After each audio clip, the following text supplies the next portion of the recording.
예레미야 30장입니다.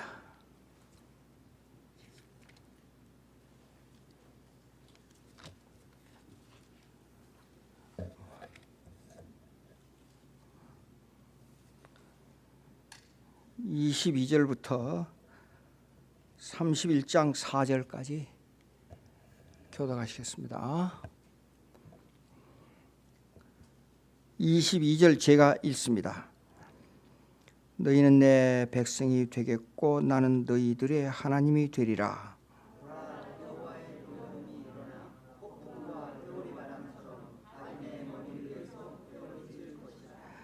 여호와의 진노는 그의 마음에 뜻한 바를 행하여 이루기까지는 돌이키지 아니하나니 너희가 끝날에 그것을 깨달으리라.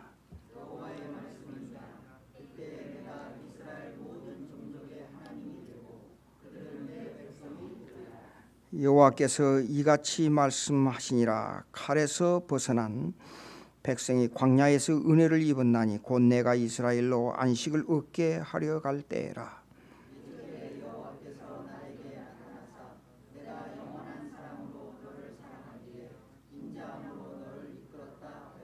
다 같이 처녀 이스라엘아, 내가 다시 너를 세우리니 네가 세움을 입을 것이요 내가 다시 소고를 들고 즐거워하는 자들과 함께 춤추며 나오리라.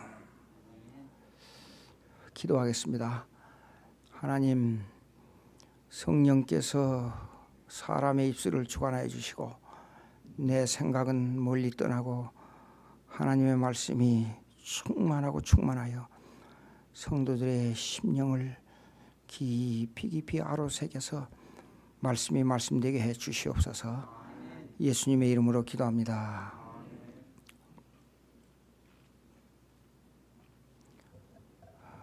본문의 내용을 잠깐 말씀드리겠습니다. 21절 마지막에 보면 여호와의 말씀이라 그랬지요.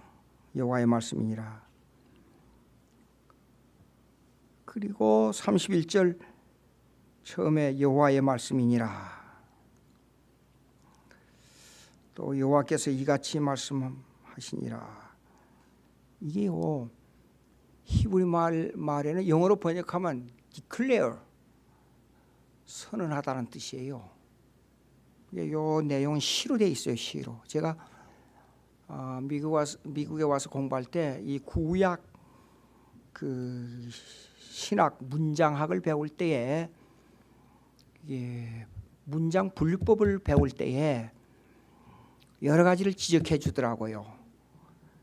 근데 왜 31장을 중간에 집어넣어 가지고 이렇게 했느냐 하는 것은 이 시로 되어 있는 문장의 분석상 이 장을 나눈 게 틀렸다 그 말이에요.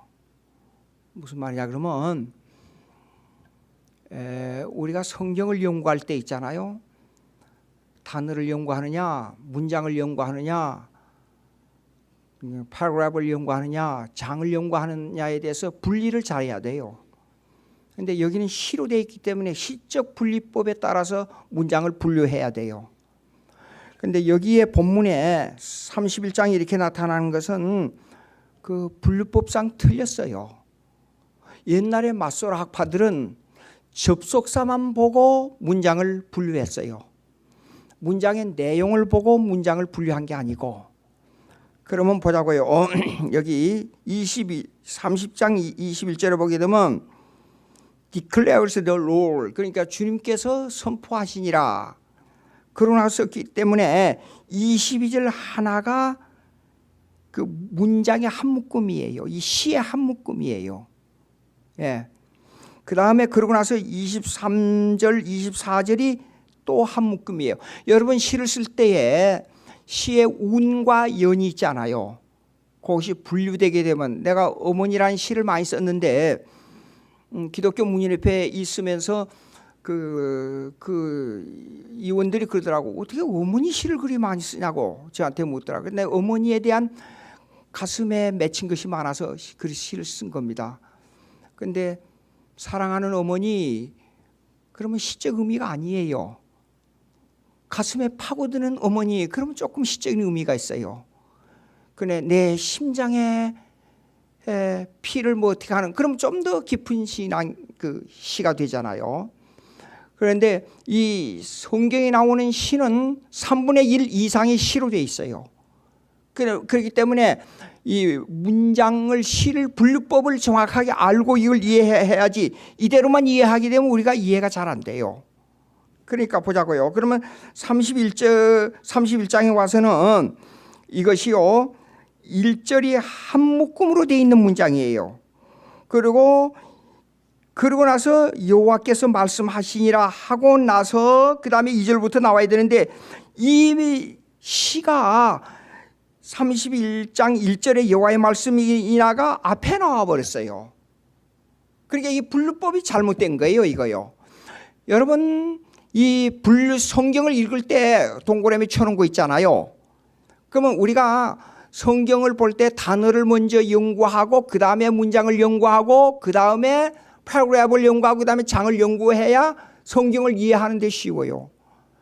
그런데 요즘의 설교들은 제목 설교만 주로 하기 때문에 성경 본문을 파헤치는 설교가 아주 적어요. 그거는 디덕티브 논리법이에요. 논리학에, 헬라 철학에 나오는 논리학에 있어서 디덕티브로 하게 되면 이거는 객관성이 약해요. 전체로 보는 눈이 아주 약해요. 인덕티브가 돼야 돼요. 즉, 인덕티브를 뭐라 그러지 한국말로? 인덕티브. 귀납법이요. 귀납법으로 성경을 전체로 보면서 구체화해야 돼요. 그리고 성경 한 구절만 가지고 보게 되면 그놈만 파고들다 보면 나중에는 이단이 되어버려요. 그러니까 우리가 요한복음 3장 16절 보자고요. 앞에 동그라미가 쳐 있잖아요. 근데 헬라말로 갈 하나 단어 때문에 동그라미를 쳐버렸어요. 근데 갈이라는 헬라말의 그것은 그러므로 하기 때문에 그 앞에 것을 연장해서 말하고 있는 거예요.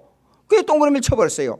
근데 내용을 보게 되면 요한복음 3장 14절, 15절, 16절과 내용이 연결되어 있어요. 그게 동그라미를 쳐버렸단 말이에요. 그리고 여러분 성경 읽으면 로마서 7장하고 8장은 그 내용이 연결되어 있어요. 근데 장을 나눠버렸어요. 이런 것들이 한두 군데가 아니에요. 무수히 많아요, 성경에. 그러니까 여러분들이 이것을 잘 알아요. 그래서 오늘 이걸 약간만 제가 설명해 드리고, 이걸 신학적으로, 성경의 문장학적으로, 히브리어법으로 전체를 설명할 수가 없어요. 그러나 오늘 여기서만 딱 나온 걸 제가 말씀을 드릴게요. 자, 보자고요. 그러면 여호와의 말씀이라, 이거는 declare the Lord, 주님께서 선포하셨단 말이에요. 근데 선포하셨는데 그 내용의 문관이 너희는 내 하나님이 백성이 되겠고 나는 너희들의 하나님이 되리라 하는 내용이에요. 그리고 나서 이거는 한 묶음이 되기 때문에 다음으로 넘어가서 보라 여호와의 노움이 일어나 폭풍과 해오래. 보라 앞에다 동그라미 치면 안 돼요. 이거는. 왜냐 그러면 한 묶음으로 그 앞에 22절에 연결돼서 묶음으로 23절 24절이 한 묶음으로 돼야 돼요. 시적으로 볼 때. 그러니까 왜 보라 그러면요, 하나님의 백성이 되고 너희 하나님은 너희 백성이 되리, 나는 너희는 내 백성이 되겠고 나는 너희 하나님이 되리라 하는 것을 설명해 주는 거예요. 여기에요. 근데 동그라미 치면 안 돼요. 그리고 나서 또다시 22절의 연을 이어서 그 다음에 31장에 넘어가게 되면 여호와의 말씀이라, 이것도 declare the Lord, 주님께서 선포하시니라는 내용이에요. 여호와의 말씀이라는 것은. 그렇기 때문에 이걸 운과 연으로 해결해야지 장으로 파라그래프로 나눠 부르면 안 돼요. 이해가 되는지 모르겠어요. 예, 히브리에서 나오는 거예요. 그리고 나서 이제 그 다음에 쭉 설명하잖아요. 2절, 3절, 4절, 5절, 6절까지 시가 끝나는 겁니다. 근데 오늘은 시간상 이 정도만 하고 1절 여기에 내온 내용 언약, 여기에 나타난 언약론을 가지고 여러분에게 설명하겠어요. 언약론은 covenant of the covenant theory, the theory of covenant. 그 언약 이론은 약속이라는 말하고 달라요. 근데 이 언약론은 개파 신학에서 17세기에 시작된 신학인데 아주 중요한 내용입니다. 이 언약론은 예정론, 기독론, 하나님의 사랑, 이것을 많은 양을 포함하고 있어요. 그렇기 때문에 그런데 여러분들이 혹시 조직신학, 아까 조직신학이 얘기한 조직신학 속에는 언약론이 잘 안 나타날 거예요. 그러나 이 언약론은 성경을 이해하는데 내가 누구냐 하는 것을 인식하는데 아주 중요한 내용이에요. 예. 그런데 여기에 있는 내용은 뭐냐 그러면 여기 내용은 여기에 방금 읽은 본문의 내용은 은혜 언약의 내용이에요. 은혜 언약. 은혜 언약의 내용은 뭐냐 그러면 하나님은 우리의 아버지요. 우리는 그의 가족이다. 그의 백성이라는 뜻이에요. 왜 가족이나 백성이나 똑같은 말이에요. 근데 종족. 근데 이 내용은 사실상 family예요. family, chosen people. 선택된 백성인데 family로 말하고 있어요. 요거요. 그런데 이 언약은 세 가지의 언약이 있어요. 세 가지. 신학적으로 분류할 때. 첫째 뭐냐면 구속 언약이에요. 구속 언약. 그다음에 두 번째 행위 언약이에요. 세 번째 은혜 언약이에요. 은혜 언약은 우리의 예수 믿는 우리와 아주 밀접한 관계를 가지고 있어요. 물론 둘 다 밀접한 관계를 가지고 있습니다. 그러나 이 언약의 근본적인 원인은 어디서부터 시작되느냐? 구속 언약에서부터 시작돼요. 구속 언약. 그러니까 redemptive covenant. 이 말은 뭐냐 그러면 약속하고 틀린데 이 redemption이라는 말은 우리가 구원 얻는 salvation하고 달라요. 의미가. 그 말은 무슨 말이냐 그러면 조금 쉽게 설명하면 여러분들 아기를 낳잖아요. 그러면 어린애를 낳을 때 어린애 변호사를 시켜가지고 어린애하고 부모하고 계약서 체크를 합니까? 그 계약의 내용이 뭐냐면 내가 너희를 잘 키워줄게. 밥 먹여줄게. 교육시켜줄게. 그럼 너희를 교육해줄게. 그 계약서 체결해요? 안 합니다. 왜 그러냐? 이걸 보고 언약이라 그래요. 그 무슨 말이냐 그러면 부모는 당연하게 자녀를 바로 키워야 될 이미 약속이 돼 있는 거예요. 그러니까 하나님은 우리에게 창세 전에 이 세상이 만들어지기 이전에 우리와 약속이 돼 있어요. 그 약속이 뭐냐? 야, 나는 너를 이 세상이 만들어지기 전이지만은 나는 너를 이렇게 어느 때 태어나서 이렇게 해서 이렇게 예수 믿도록 해서 나는 너를 내 백성으로 삼아주고 나는 너의 아버지가 되고. 여러분, 하나님은 하나님만이 아니고 하나님은 나의 아버지. 그렇게 된 거예요. 자, 왜 하늘에 계신 아버지 그랬어요? 하늘이란 것은 위엄을 말합니다. 능력을 말합니다. 저 멀리 계시는 the other. 그러니까 우리말로 말하자면 타자. 타자는 이 철학적인 용어인데 이 타자라는 말은 나와는 상관이 없는, 가족관계와 상관이 없는 높이 계신 분이에요. 쉽게 설명하자면요. 그것을 넘어서서 그것이 나와 가장 깊은 교제를 나누는 아버지가 된다.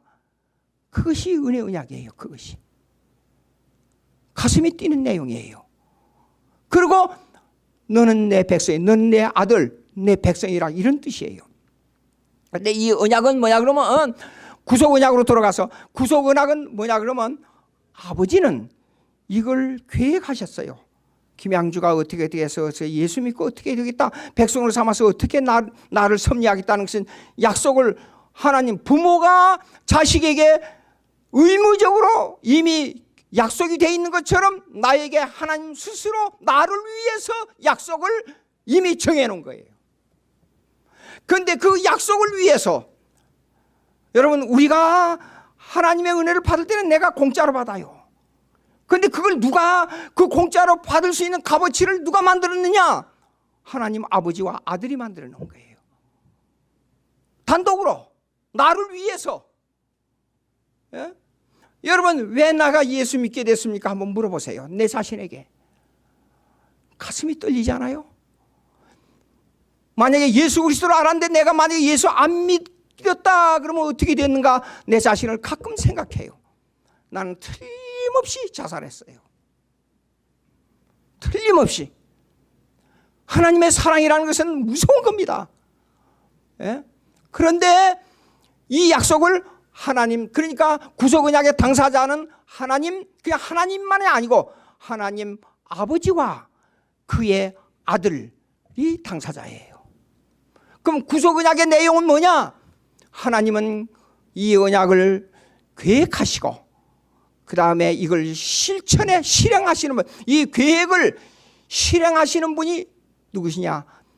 아들이에요. 그럼 실행이란 뭐예요? 실행이란 것은, 실행은 이렇습니다. 우리가 받은 이 구원의 은혜는 누군가 값어치를 지불해야 돼요. 이 값어치 지불은 뭐냐 그러면 죽는 거예요. 죽는 거. 완전히 죽는 거, 죽지 않고는 이 값어치를 지불할 수 없는 계획이 돼 있어요. 근데 나는 그 값어치를 지불하지도 않고 그냥 받았어요. 왜? 예수님께서 율법 밑에 100% 순종하고 죄 없는 그분이 십자가에서 피를 흘려 죽었기 때문에 값어치를 지불했어요. 그 지불한 대가를 내가 받은 거예요. 그걸 예수님의 구속 언약의 실행이라 그렇게 말해요. 하나님 아버지는 이걸 계획하시고 이걸 실천에 옮기신 분이 누구냐? 예수 그리스도. 이걸 구속 언약이에요. 그럼 두 번째 행위 언약이 있어요. 행위 언약. 행위 언약의 당사자는 누구냐? 하나님 아버지와 인류예요. 인류. 아담이에요. 아담. 아담은 대표자라 그랬어요. 아담. 그러니까 아담, 히브리 말로 아담의 이라는 것은 복수의 행위예요. 복수예요. 그래서 사람들이란 뜻이에요. 그러니까 사실 아담에 맺은 언약은 히브리 말로 볼 때 인류 모든 사람들하고 맺은 언약이에요. 그런데 이것은 너는 지키면, 그 내용은 뭐였습니다.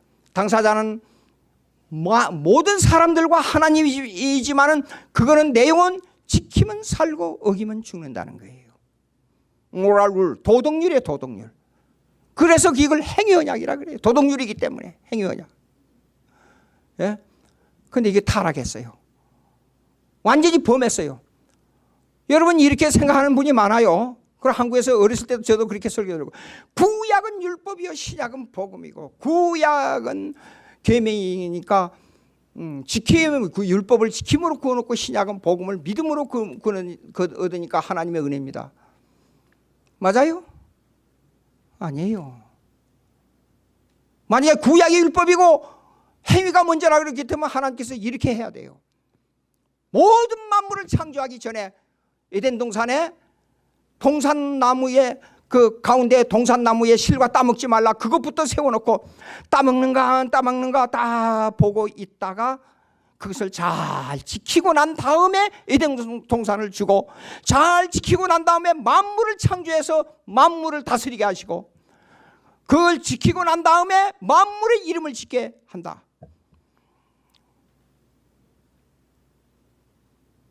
그랬어요? 심각하게 생각해야 됩니다. 심각하게. 인간이 얼마나 사악한데. 여러분 과거를 돌이켜보세요. 살아온 과거를 돌이켜보세요. 내가 그때 조금만 생각을 이렇게 돌이켰으면 좀 더 좋았을 거고, 좀 더 하나님 앞에 이렇게 더 좋은 결과를 나타냈을 텐데, 그 잠깐의 유혹, 그 잠깐의 나의 유익 때문에 얼마나 하나님에게 해를 끼쳤는가 생각해 보세요. 여러분들은 믿음이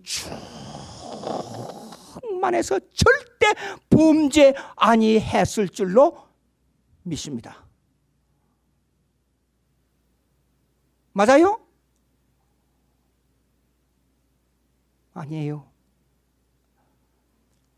자 보세요. 만약에 하나님 어떤 사람하고 나하고 엄청난 빌 게이츠가 와가지고 가만히 보니까 제가 착실하게 보이고, 그러니까 당신 요 사람 괜찮은 사람입니다. 내가 돈이 많아 쓸 데가 없으니까 계약을 맺읍시다 그래요.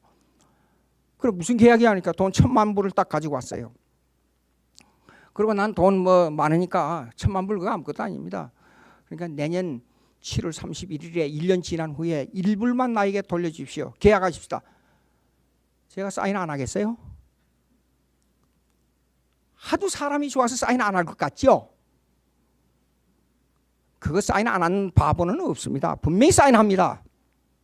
그것보다도 더 아담에게 허락한 것이 아담의 창조한 후에 인간을 만드시고 자연을 다스리고 자연을 마음대로 이름짓게 하시는 은혜예요. 만약에 제게 그 능력이 있다면 지금 우크라이나 전쟁 저거는 내 말 한마디만 끝나버려요. 러시아 오늘부터 일주일간만 섭씨 150도가 모스크바에 섭씨 150도만 돼버려. 전쟁 끝나버려요. 다 죽어요. 거기 있는 사람들. 아니면 영하 한 500도만 내려가 버려. 내 말 한마디만 자연을 다스리는 명령이 있기 때문에 얼마나 무섭습니까? 이 엄청난 은혜를 받은 사람이 누구냐 그러면 아담이었어요.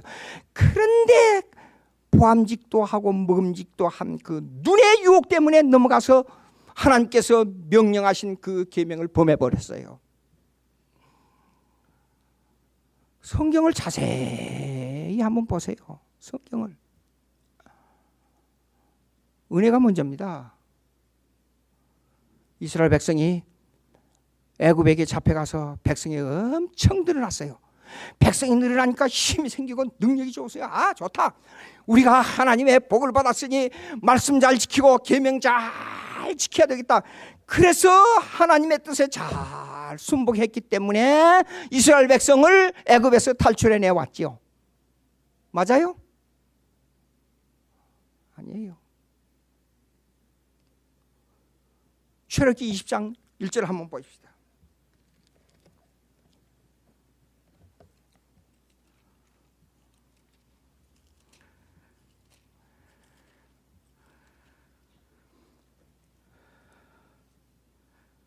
(1절) 하나님이 이 모든 말씀으로 말씀하여 이르시되, 여기요, 처음에는 하나님 모든 말씀으로 말씀하여 그러고 그 다음에 2절 나는 너를 애굽 땅 종되었던 집에서 인도하여 낸 네 하나님 여호와니라.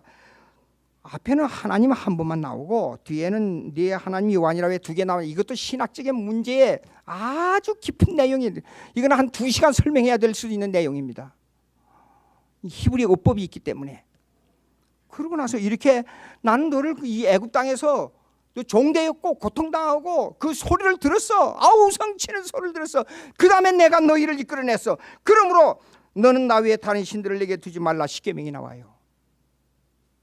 너희 내가 구원했어. 그렇기 때문에 내 계명 너에게 주어. 이 십계명은 지키면 구원한다는 뜻이 아니에요. 하나님과 교제의 수단이에요. 하나님과 가까워지는 수단이에요. 십계명을 보면 나는 죄인이란 걸 깨달아요. 그러므로 the use of the law, 율법의 유익이 있어요. 율법을 사용하는 유익. 첫째가 죄를 깨닫는 거예요. 두 번째가 모든 만 국가의 사회의 법이 기준이 되는 거예요. 법의 기준이 돼요.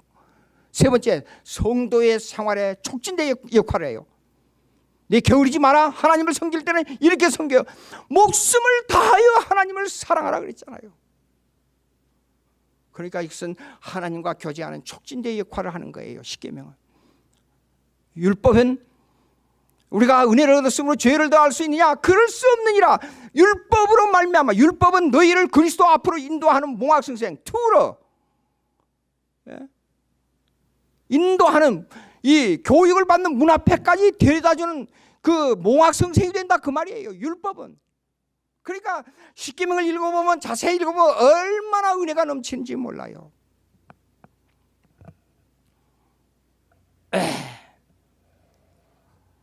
자, 그러면 세 번째 언약이 있습니다. 두 번째 언약은 뭐예요? 당사자는 하나님과 아담이에요. 그 다음에 내용은 지키면 살고 어기면 죽는다예요. 행위 언약. 그러니까 세 번째 은혜 언약이에요. 은혜 언약의 당사자는 하나님과 그의 백성이에요. 나에게 맺은 언약이에요. 그리스도와 맺은 언약이에요. 그런데 이 당사자는, 그런데 그 내용은 뭐냐? 여기서 말씀하고 있는 하나님은 우리의 아버지요 우리는 그의 가족 백성이란 뜻이에요. 이 내용에는 엄청난 내용이 들어있지만 단 한 시간의 설교 시간에 다 말할 수가 없어요. 요점만 제가 말씀드리려고 해요. 사실 이거는요, 우리와 맺을 수 있는 언약의 내용이 못 돼요. 못 돼. 왜냐하면 죄를 범했기 때문에 언약이 성립이 안 되는 겁니다. 약속은 상호 동의 계약 또는 상호 호의 계약이 성립돼야 사인이 되는 거예요. 그렇죠? 그런데 지나가는 거지가 있습니다. 거지를 불렀어요. 거지를 보고, 야, 내가 너를 사랑해. 사랑하기 때문에 내일 아침에 50만 불 주고 1년 후에 또 50만 불, 1년 후에 또 50만 불, 죽을 때까지 50만 불씩 매년 줄 테니까 가서 잘 살아. 계약을 맺어야지. 그거는 상호 동의, 상호 호의 계약이 아니에요. 일방적인 짝사랑의 계약이에요. 그렇죠? 죄인하고 하나님하고 맺은 이 언약은 이런 일방적인 계약이기 때문에, 언약이기 때문에 이거는 성립될 수 없는 언약이에요. 그렇기 때문에 중간에 반드시 두 가지 조건이 들어와야 이 언약이 성립돼요. 두 가지 조건이 뭐예요? 하나는 사랑이에요. 사랑. 일방적인 사랑. 두 번째는 중보자 예수 그리스도예요. 그러니까 사실 우리는 하나님 아버지와 맺은 언약이지만 실제 당사자의 언약은 예수 그리스도와 맺은 언약이에요. 이 언약은요, 만약에 서로 상호 동의 계약이라는 것은 cause and effect, 그러니까 원인과 결과가 있어야 그걸 바라다 보고 사인을 할 수 있어요. 근데 이것이 없어요. 이거는 원인과 결과가 없어요. 야, 우리 세 아이가 있지만 가운데 아이를 제일 제가 마음을 가지고 사랑해요. 근데 앞만 봐도 이 세 아이 중에 첫째 아이하고 마지막 아이하고 보면 이 애들이 더 일 잘하고 더 부모에게 잘해요. 근데 가운데 애를 왜 내가 그렇게 마음을 더 두고 사랑하게 되느냐? 미안하지만 그건 나도 몰라요. 이유를 몰라요. 그건 내 마음이에요. 내 마음. 성경을 보십시오. 사랑한다는 말이 나오잖아요. 사랑한다. 하나님 왜 나를 사랑합니까? 그 이유를 말한 성경은 아무리 찾아도 없어요. 그냥 내가 너 사랑해. 묻지를 마라. 그냥 사랑해서 내가 너를 내 백성으로 삼았어. 근데 왜 물어봐? 그래서 성경은 오직 한마디가 있어요. 기쁘신 뜻이라 그랬어요. 기쁘신 뜻이요. 그냥 보고 좋아하는 거예요. 그냥. 그래서 내가 너를 사랑했어. 그것도 그냥 그런 게 아니라 창세 전이라고 했어요. 창세 전에. 창세 전에 너를 사랑했다 그랬어요. 에베소서 1장 4절 한번 보십시다.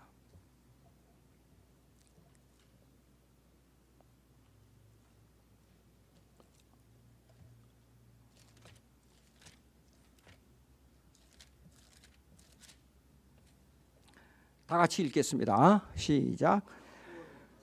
전에 안에서 우리를 택하사 우리로 사랑 안에서 그 앞에 거룩하고 흠이 없게 하시려. 5절 다 같이 그 기쁘신 뜻대로 우리를 예정하사 예수 그리스도로 말미암아 자기 아들들이 되게 하셨으니. 제가 설명한 내용의 단어들이 여기 나옵니다. 두 가지 조건이 있죠. 하나님의 백성이 된 것이 두 가지 조건이 있는데 하나는 예수 그리스도, 하나는 사랑이에요. 그리스도 안에서 그랬어요. 그리스도가 전제돼야 우리가 백성이 되는 거예요. 하나님을 아버지로 부를 수 있는 백성이 되어 나가는 길이 뭐냐 그러면 예수 그리스도예요. 그런데 그 원인이 어디에 있느냐? 하나님의 사랑이에요. 사랑해서 그 기쁘신 뜻대로야. 무지를 말하려니까 왜 자꾸만 물어봐? 왜 사랑했냐고? 내 기쁘신 뜻이 내가 좋아서 그랬어. 아들들이 되게 했다 그 말이에요. 예? 그리스도 안에서.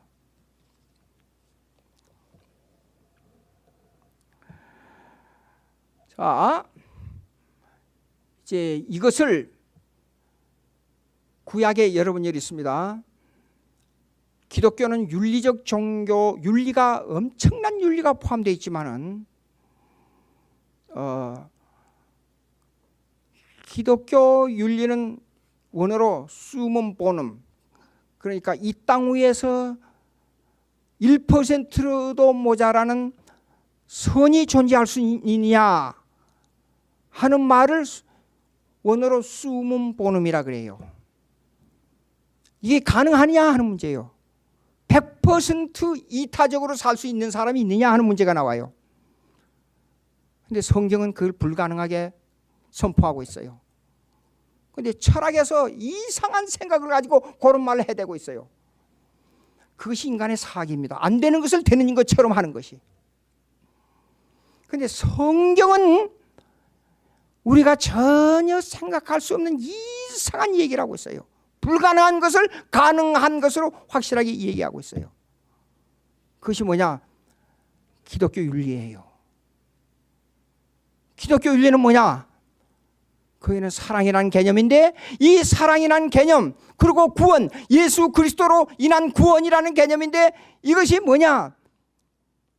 인간이 자기를 잃어버리고 살 수 있는 길이 있는데, 그게 뭐냐? 성령으로 말미암아 하나님의 사랑에 몰입되어서 예수 그리스도와 연합될 그 순간이에요. 그리고 내가 어떻게 살아야 될까를 항상 고민하며 사는 사람, 그 사람이 진정한 이 지구에선, 이 땅 위에서 선을 이룰 수 있는 숨은 본음을 형성해가는 사람이에요. 그게 기독교 윤리예요. 말이 좀 어렵습니까? 여러분들은 천재이기 때문에 충분히 이해될 줄로 믿어요. 자, 생각하면 기가 막힌 내용이에요. 있을 수 없는 내용인데 성경은 그렇게 말씀하고 있어요. 여기 보십시오. 내가 거짓말하는가?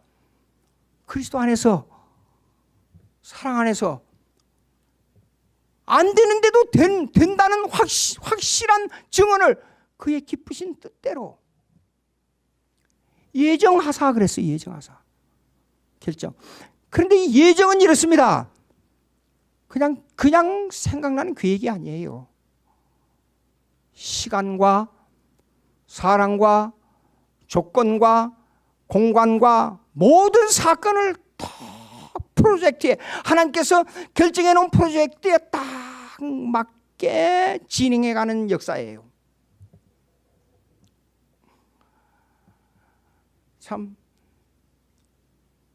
그 진행해가는 역사. 근데 그것이 구약에서 믿음의 조상 아브라함을 통해서 이렇게 된다는, 이렇게 된다는 아브라함의 타이팔로지, 모형론을 우리에게 허락해 주셨어요. 왜 구약에는 그렇게 많은 역사가 기록되어 있느냐?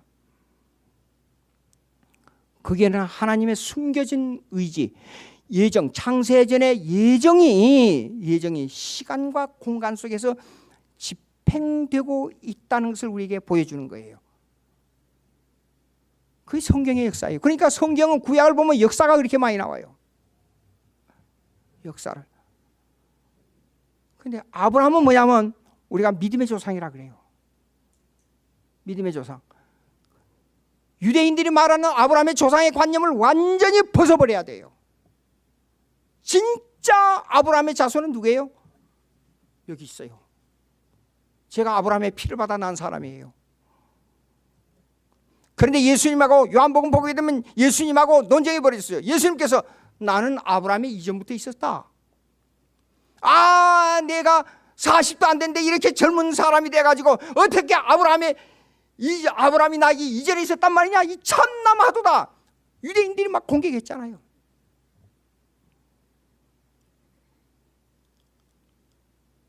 모르고 하니까. 그러나 아브라함의 믿음이 우리에게 오는 것은 진짜 하나님의 백성으로서 우리는 아브라함의 자손이지 유대인들이 아브라함의 자손이 아닙니다. 그것이 역사예요. 역사는 이렇습니다. 과거, 현재, 미래가 있잖아요. 성경으로 볼 때 현재가 있습니까? 현재? 성경을 아무리 찾아봐도 현재를 규정한 구절을 찾을 수가 없어요. 여러분 이상하게 생각하지 마세요. 내가 지금 말하는 이 순간, 말하는 그 순간은 0.1초가 될지 0.2 될지 몇 초가 될지 모르지만 영원한 과거로 흘러버렸어요. 현재 있습니까? 생각해 보세요. 우리가 이 땅에서 사는 이 시간이라는 시간 개념은 단위로 나누는 것뿐이지 사실상 시간은 없습니다. 50년 전, 60년 전의 사건을 현재 생각하는 것은 시간이 이미 50년 전, 60년 전하고 현재하고 맞닿아 있다는 뜻이에요. 여러분, 성경적 시간을 바로 이해해야 됩니다. 그렇기 때문에 아브라함의 역사, 구약의 역사, 일어난 모든 역사를 현재적 관점에서 보고 창조 이전의 관점에서 보고 종말의 관점에서 봐야 된다, 그 말이에요. 예? 여기에 나타나는 언약론은 창세 이전의 하나님의 구속 언약이 역사 속에서 아담이라는 인물을 통해서 어떻게 이루어지고 믿음의 역사, 즉 은혜 언약의 역사가 우리의 조상 아브라함을 통해서 어떻게 이루어지면 나는 어떻게 된다는 것을 시간과 공간을 초월해서 영원한 창세전의 역사가 종말이 끝나는 영원한 종말의 역사와 연결되어 있다, 그 말이에요.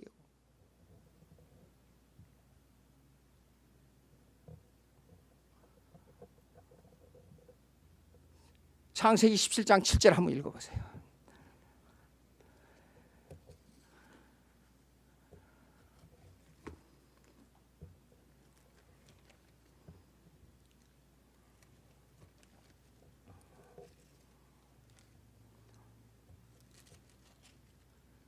(7절입니다) 다 같이 읽습니다. 시작. 내가 내 후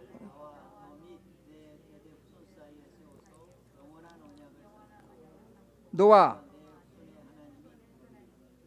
영원한 언약이라 그랬어요. 현재 언약, 미래 언약, 과거의 언약을 구분하지 않았습니다. 영원한 언약입니다.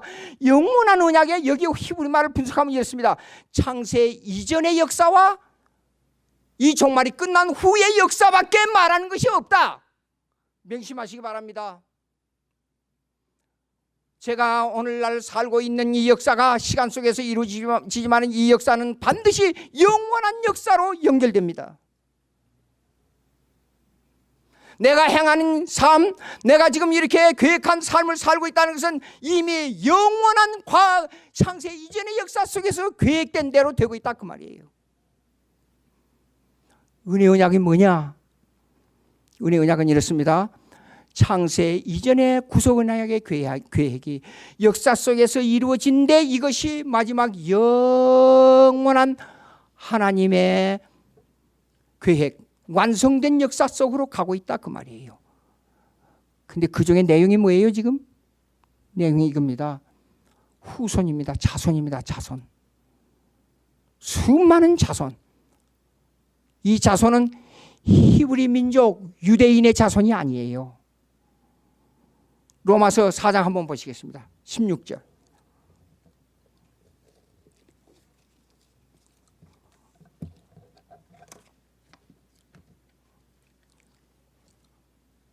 로마서 4장 16절.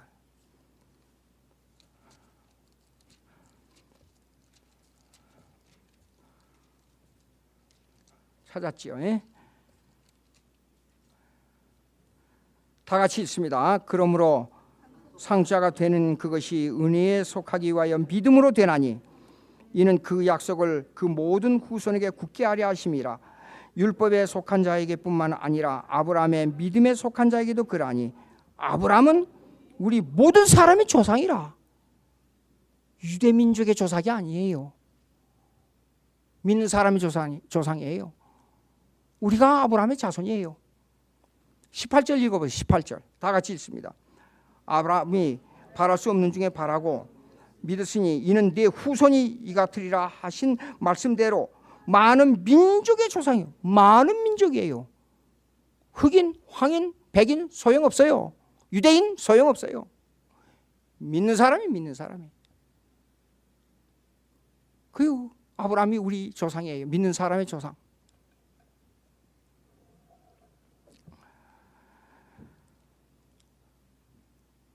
근데 여기에 아까 예수 그리스도와 하나님의 사랑 이게 말씀하셨지요.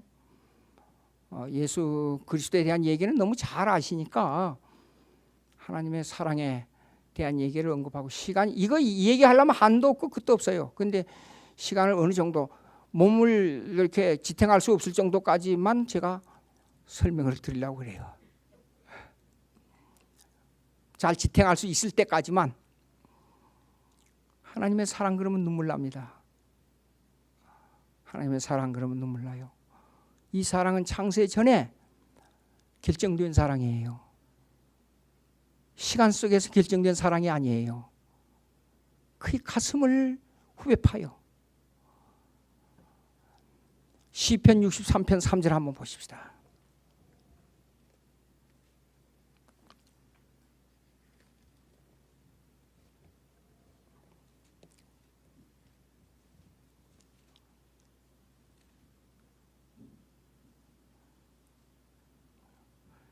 다 같이 읽습니다. 주의 인자하심이 생명보다 나음으로 내 입술이 주를 찬양할 것이라. 여기 인자가 mercy, love, 사랑이란 뜻이에요. 헤세드, 히브리 말로 사랑이란 뜻인데 이 말이 뭐냐 그러면 여기에는 시로 되어 있기 때문에 이 시간적 관념을 벗어난 얘기를 써놓은 건데 이 내용은 이렇습니다. 내가 생명이 오늘날 태어나지 않아요.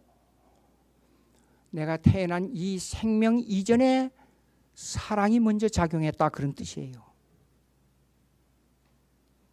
하나님의 사랑이 없었으면 여러분들이 예수 믿도록 여기에 안 태어났다는 뜻이에요.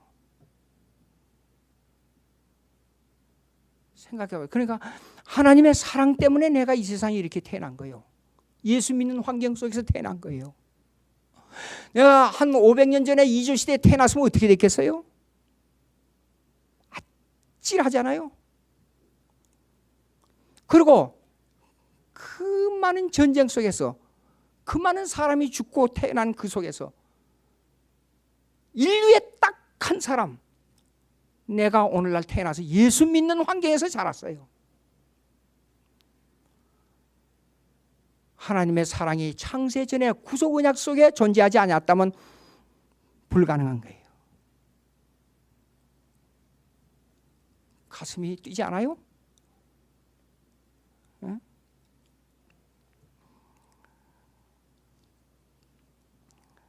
저기요 보시겠습니다. 호세아 1장 10절 한번 보세요.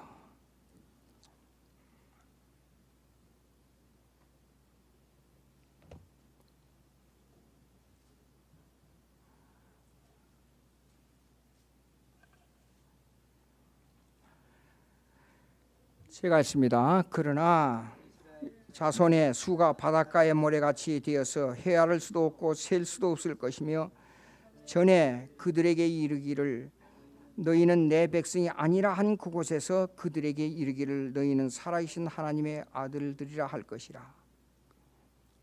보십시오. 요거 이렇습니다. 9절이 그 서론을 말하고 있는데요. 여기 로암미 있잖아요. 로암미. 로 그러면 히브리 말로 아니란 뜻이에요. 영어로 no, not 란 뜻이에요.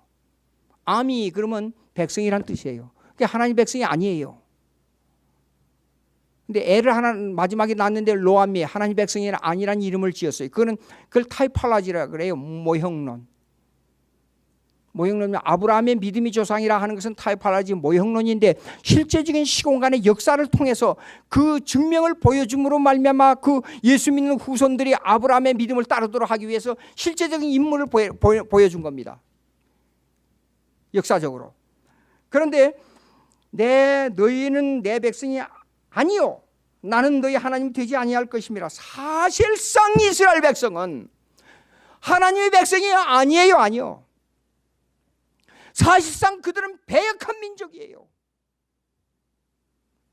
사실상 그들은 저주받아야 할 사람들이에요. 여기 서 있잖아요. 이 사람이 저주받아야 할 사람이잖아요. 하나님 앞에 무슨 잘한 게 있고 하나님 앞에 무슨 내놓을 게 있어요? 그럼에도 불구하고 너희는 그렇게 됐지만은 그 이전에 이미 하나님께서 뭐라고 말씀했느냐? 이스라엘 자손의 수가 바닷가에 모래같이 뛰어서 헤아릴 수도 없고 셀 수도 없을 것이며 전에 그들에게 이르기를 너희는 내 백성이 아니라 그곳에서 그들에게 이르기를 너희는 살아계신 하나님의 아들이라. 하나님의 아들이 아니라 너는 저주받아야 돼. 너는 틀렸어. 하나님의 자녀가 된다는 것은 안 돼.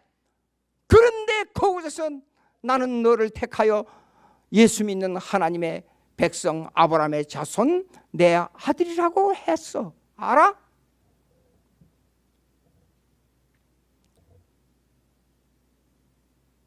그것이 은혜 언약의 내용이에요. 그것이.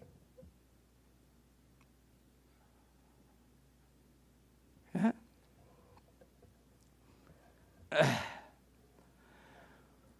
여러분, 이게 호세아를 읽으면 재밌는 게 있는데, 세 아들을 낳고 고멜이라는 여자가, 근데 우리 저기 옛날에 성경에 보게 되면 저기 뭡니까 기생 라합이라고 그랬는데, 기생이란 말, 그 히브리 말을 보니까 길거리의 창이란 뜻이에요. 그게요.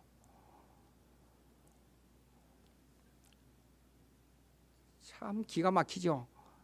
마태복음 1장에 보게 되면 그렇고 요상한 세 여자가 나오잖아요. 기생, 시아버지를 유혹해가지고 아기를 낳은 여자, 결혼하고 이혼해가지고 같은 종족에 또다시 시집간 여자, 그걸 보고 secret reveal of God이라 그래요. 하나님의 숨겨진 의지라 그래요. 나타난 의지가 아니고. 하나님의 숨겨진 의지는 은혜의 언약에 있는 백성을 위해서 악을 그의 뜻대로 사용합니다. 비윤리적인 것을 윤리화해서 사용하는 하나님의 무서운 뜻이 있어요. 그게 뭐냐? 나를 사랑하기로 결정했어요. 하나님께서 세상에 어떤 일이 있어도 나를 놓치지 않아요. 세상에 어떤 사람들이 70억의 인구가 나를 향하여 총을 쏴도 나는 너를 구속 언약에 있음 만들 때 은혜 언약을 맺었기 때문에 나는 죽어도 나는 너를 놓칠 수가 없어.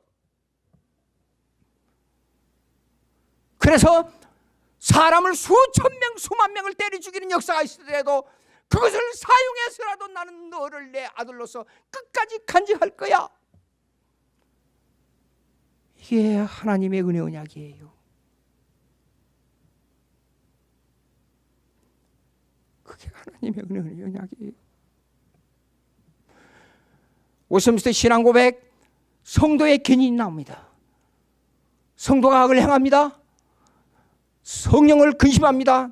누구에게나 환영받을 수 없는 죄악을 범합니다. 성령의 탄식으로 한없는 고민에 빠집니다. 하나님이 고민에 빠진 건 없어요. 근데 이걸 인간적, 그걸 갖다가 안트로폴모피즘이라 그래요. 신학적인 용어로. 쓸 수 없는 용어인데도 인간을 이해시키기 위해서 그런 용어를 쓰는 겁니다. 그런 그 하나님께서 이 사람을 구원하기 위해서 탄식을 하면서도 결단코 그 성령께서 그 마음을 감동시키고 그 마음을 새롭게 해서 다시 주님에게 돌아오게 만든다 그랬어요. 그러니까 여기 보십시오. 호세아의 1장에 야 너는 절대로 하나님의 백성이 될 수가 없어. 너는 그런 아주 비참하고 추하고 더럽고 포악하고 가증한 그 위치에 있었지 않아 너가.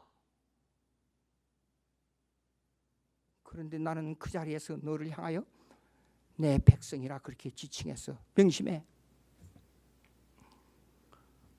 그걸 역사적 예표로 보여준 게 뭐예요? 기생 고멜한테 장가가라 이게요. 장가갔어요. 새 아이를 낳고 도망가 버렸어요. 그런데도 불구하고 하나님께서 다시 그 여자를 사오라 그랬어요. 나 같으면 바다에 빠져 죽든지 하지 못 갑니다. 그 여자를 다시 사러.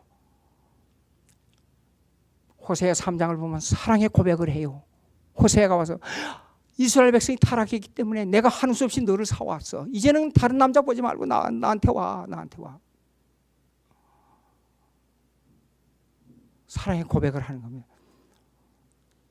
만약에 제가 그런 여자한테 장가가가지고 그런 일이 벌어졌다면 그 사랑의 고백이 나오겠어요? 죽었으면 차라리 자살했으면 하지 그런 고백 못합니다. 이런 현상이 무슨 현상이에요? 사랑 안에서 우리를 택했다 그 말이에요. 사랑 안에서 우리를 택했다. 변함없는 사랑. 근데 그 사랑의 열매가 뭡니까? 사랑의 현실적으로 나타난 그 보고 만질 수 있는 사랑이 뭐냐? 그분이 바로 예수 그리스도예요. 세상의 어떤 윤리 도덕을 봐도 사랑이 뭐냐고 물으신다면 뭐라고 대답하는 그런 내용은 없어요. 사랑은 주는 거 아주 추상적입니다. 사랑은 뭐 희생하는 건 뭐 아주 뭐 무조건 사랑은 뭐 세상에 뭐 어쩌고 그런 시시한 얘기 필요 없어요. 성경만이 정확하게 사랑의 근원이 뭐예요? 하나님으로부터 온다 그랬어요. 사랑하는 자들아 우리가 서로 사랑하자. 사랑은 하나님께 속한 것이니 사랑하는 자마다 하나님께로 나서 하나님을 알고 사랑하지 아니하는 자는 하나님을 알지 못하나니 이는 하나님은 사랑이라. 사랑이 이렇게 나타난 바 되었으니 예수 그리스도로 말미암아 우리에게 그 예수 그리스도를 주시면 우리를 구원하게 하려 하심이라. 사랑의 열매예요. 예?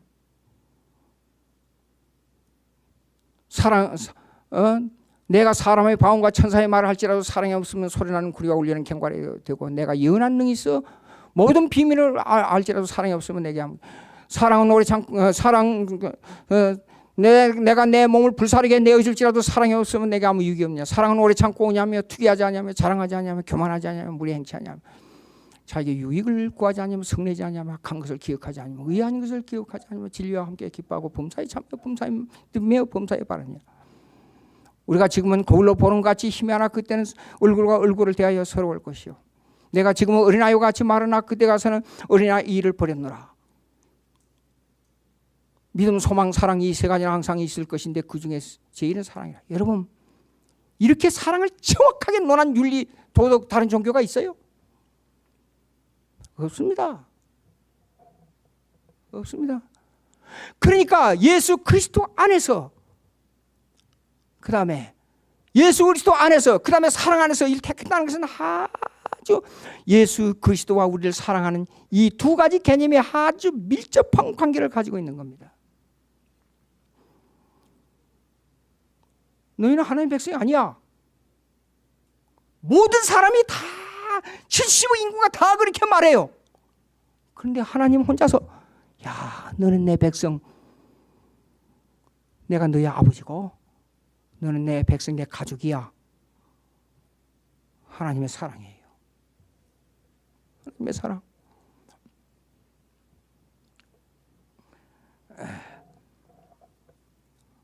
다시 여기 예레미야 31장으로 넘어가 보세요. 여기에 그 말이 나오는 거 보면 참 가슴이 메어져요.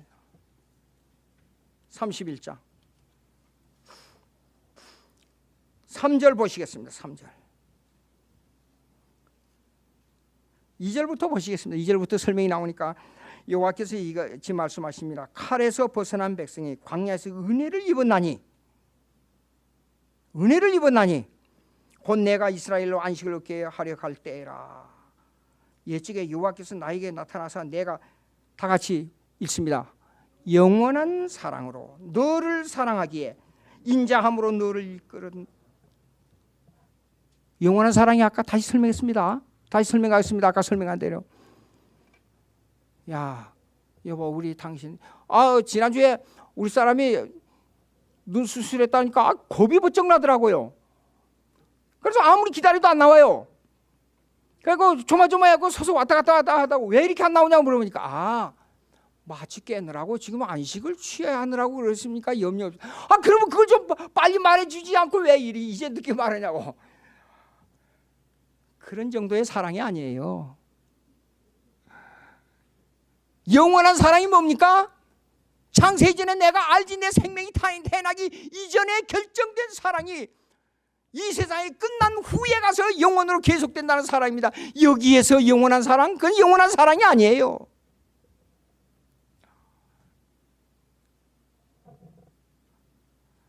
이끌었다 그랬어요.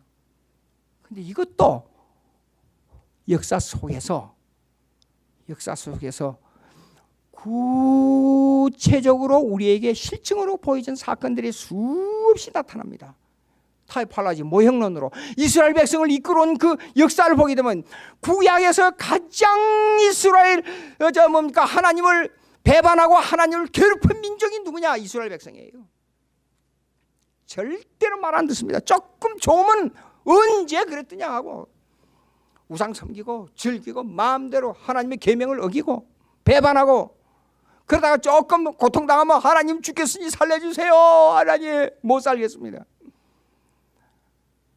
하나님 마음이 어떻겠어요? 얼마나 힘들었겠어요. 그러니까 이렇게 말씀해요. 이스라엘아, 내가 너를 고난의 풀무에서 구원하는 것은 은처럼 연단하지 않고 내가 너를 구원하는데 그 구원한 이유는 내 영광 때문이야. 이사야 48장 9절 한번 보십시다.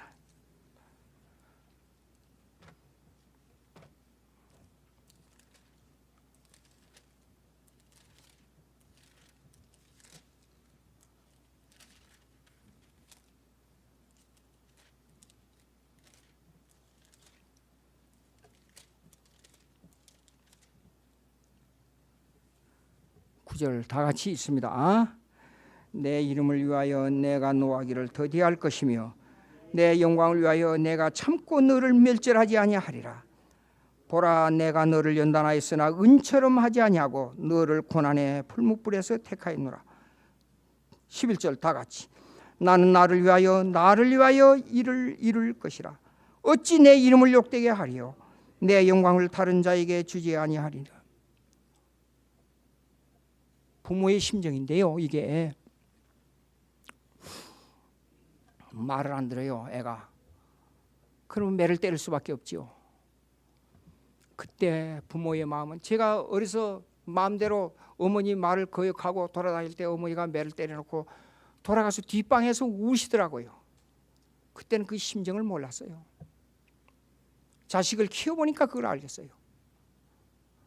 그러니까 자식을 책벌하면서 심장이 찢어지는 아픔을 느끼는 분이 누구냐? 하나님 아버지예요.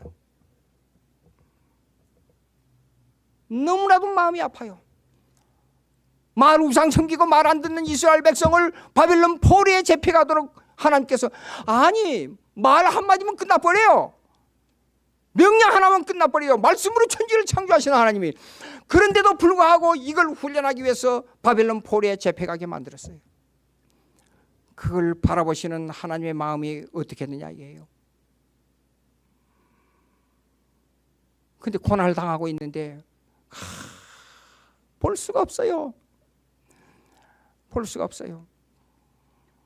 근데 이스라엘 백성이 과거를 생각해 보니까 그게 아니거든요. 아, 하나님 잘못됐습니다. 우리가 어떻게 하면 하나님을 다시 돌아갈까? 그 마음 하나 딱 보고, 내가 너를 은처럼 연단하지 아니해. 은처럼 연단한다는 말은 무슨 말입니까? 은을 빼기 위해서는요. 제가 자랄 때 광산이 있었는데 그 엄청난 돌을 갖다가 집어넣더라고요. 막 깨요. 쾅쾅쾅쾅 깨는 소리가 십리 밖에도 막 들려요. 그리고 2000도 3000도 되는 풀무 속에다가 그 돌을 집어넣어요. 그리고 새까맣게 태서 가루 나중에는 빠져나와요. 그 돌들이. 그리고 저 마지막에 가니까 이래요. 금이 한참 있다가 한 방울 딱 떨어져요. 한참 있다가 한 방울 딱 떨어져요. 은처럼 연단하지 않는 것은 그런 식으로 이스라엘 백성을 연단한다는 거예요. 이 말은 뭐냐면 율법에 100% 맞도록 연단한다는 뜻이에요. 이렇게 연단하지 아니에요, 하나님은. 그를 훈련해서 고난을 알고 하나님을 찾을 때 그걸 보고 은처럼 연단을 중단해버려요. 너희는 내 백성이야. 나는 너를 사랑하는 너희 아버지야. 그렇기 때문에 나는 아버지의 역할을 하기 위해서, 즉 이 말은 무슨 말이냐, 나 영광을 위해서 너희를 구원해낼 거야. 너희로 말미암아 너희는 내 백성이기 때문에 너희가 잘못됨으로 말미암아 하나님의 이름이 흠이가 안 돼. 그러니까 나는 너를 구원해낼 거야.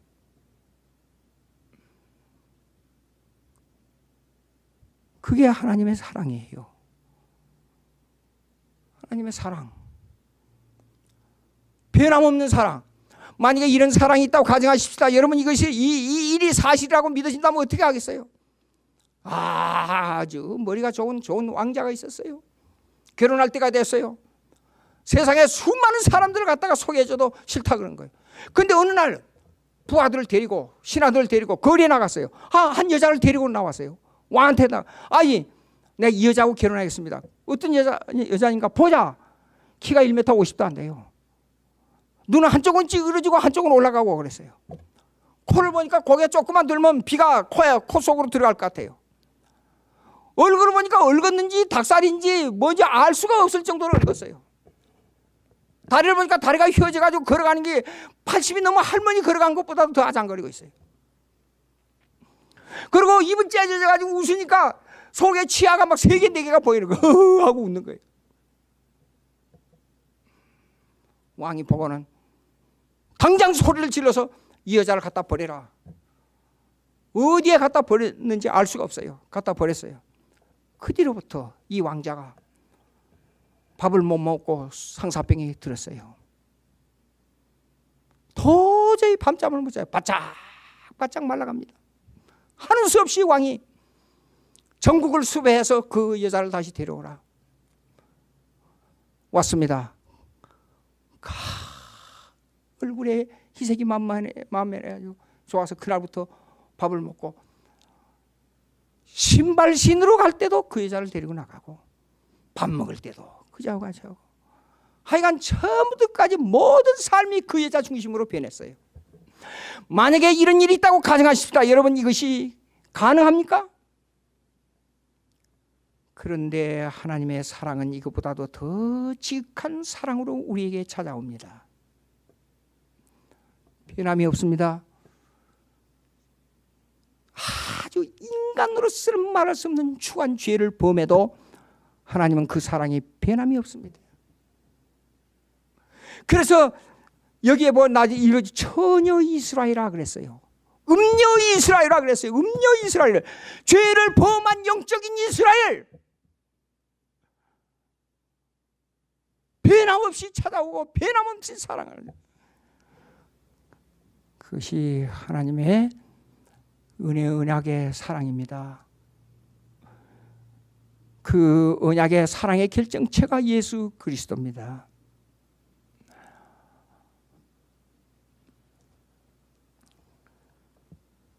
야곱을 여러분 사랑합니까? 하나님의 예정은 이랬습니다. 언약이라는 속에 하나님의 예정이에요. 예정하사 그랬잖아요. 에베소 1장 4절에 예정이 뭐냐? 예정.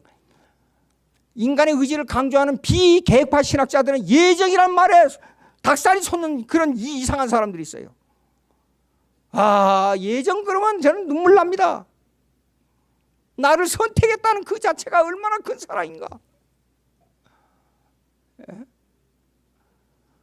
근데 로마서 9장 보십시오. 주인이 마음대로 토자기 만들었어요. 도자기. 그 토기장이를 보고 왜 나는 그릇을 조그맣게 만들었어요? 나는 왜 왕실에 들어가는 그릇 만들었어요? 나는 큰 걸 만들었어요? 항의할 수 있어요? 토기장이 마음대로 만들었는데 그렇기 때문에 우리가 예수 믿도록 예정됐다는 것이 얼마나 감사한지 모릅니다. 예? 그러니까 그 결론적으로 이렇게 말씀했어요. 나는 야곱은 사랑하고 예수는 미워하기로 결정했어요. 그걸 갖다 쌍방예정이라 그래. 쌍방예정은 뭐냐 그러면 예정론을 잘못 이해하는 사람들이 있어요. 여러 가지가 있으면 이 사람만 예수 믿기로 구원했다. 이 사람은 구원했다. 이 사람은 구원했다. 그걸 예정론으로 삼고 있는데 그게 아니에요. 그걸 보고 일방예정이라 그래요. 그게 아니고 쌍방예정은 뭐냐? both predestination. 그건 무슨 말이냐 그러면 예수처럼 믿지 않기로 예정하고 버리기로 예정했다. reprobation. 버리기로 예정하고 우리는 예수 믿기로 예정했다 말입니다. 셀렉션 됐다 그 말이에요. 그러니까 야곱은 어떻게 예정됐냐? 죽도록 예정되고 예수는 버리기로 예정됐어요. 여러분 안 믿는 사람들요 막 열심히 일하지요. 왜 그런 줄 알아요? 그것도 하나님의 영광을 위해서 일합니다. 악이 왜 존재해요? 하나님의 영광을 위해서 악이 존재합니다. 여러분 이해가 안 될 겁니다. 근데 가룟 유다가 없었으면 예수님이 십자가에 못 박혀 죽었어요? 생각해 보세요. 가룟 유다를 악으로 몽둥이로 사용하는 겁니다. 아주 오묘합니다. 오묘해요. 그런데 그 중에 우리를 예수 믿도록 하나님의 사랑 안에서, 그리스도 안에서, 은혜 의약 가운데 창세 전에 예정했다는 말이 얼마나 가슴을 뛰게 하느냐 그 말이에요. 예? 생각해봐요. 에서하고 친구하면 유익이 있어도 야곱이하고 친구하면 절대 유익이 없습니다. 사기꾼, 부모 형제간도 속이는 사기꾼, 사기꾼 중에 최고 사기꾼 야곱. 그런데도 사랑하기로 결정했어요. 사랑하기로. 여러분 조용한 가운데 깊이 생각해 보십시오. 내가 하나님의 자녀라는 것, 하나님의 자녀가 어떻게 되는가를 깊이 생각해 보십시오. 그리고 하늘나라에 가면 어떻게 된다는 걸 깊이 생각해 보십시오. 베드로전서 2장 9절에 백성이라 그랬어요. 백성. 그리고 왕같은 제사장이라 그랬어요. 백성인데 왜 왕같은 제사장이에요? 백성인데. 우리가 하나님의 자녀입니다. 그때는 백성이에요. 근데 하늘나라에 가지 않아요? 그럼 우리가 왕노릇해요. 왕노릇. 천사를 마음대로 부립니다. 천사가 우리 종이에요. 기가 막힌 거 아니에요? 근데 천국 가는 것을 그냥 하늘나라에 가면 그냥 시간의 연속으로 생각하는데 그게 아닙니다. 엄청난 일이 벌어집니다. 요한계시록을 읽어보십시오. 휘황찬란하고 엄청난 모든 영광이 내 것이에요. 왕. 천사를 부리는 왕의 역할을 한다 그 말이에요. 하늘나라에 가면. 생각해 보십시오. 기도드리겠습니다. 하나님 아버지 감사합니다. 은혜 가운데 선택한 우리의 이 가냘픈 이 목숨을 주님께서 그 엄청난 값어치를 지불하고 구속해 주시고 그 구원한 것으로 끝나지 않고 간섭하시고 이끌어 주시고 밀어 주시고 보호해 주시는 역사로 말미암아 우리가 살고 있습니다. 그로 말미암아 우리의 생명이 끝나는 날은, 이 육신을 벗은 날은 언젠가는 정해져 있습니다. 우리는 모를 뿐입니다.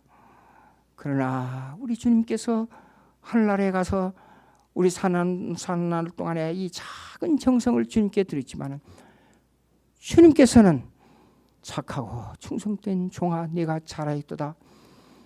우리를 하나님의 자녀로 받아주시면서 왕같은 제사장으로 삼아주셔서 영원한 하늘나라에 가서 예수 그리스도 삼일체 하나님과 기쁨의 교제를 나눌 것을 생각하니 모든 것이 하나님의 은혜로 알고 감사함을 드리옵나이다. 주님 영광 받으시옵소서. 예수 그리스도 이름으로 기도합나이다.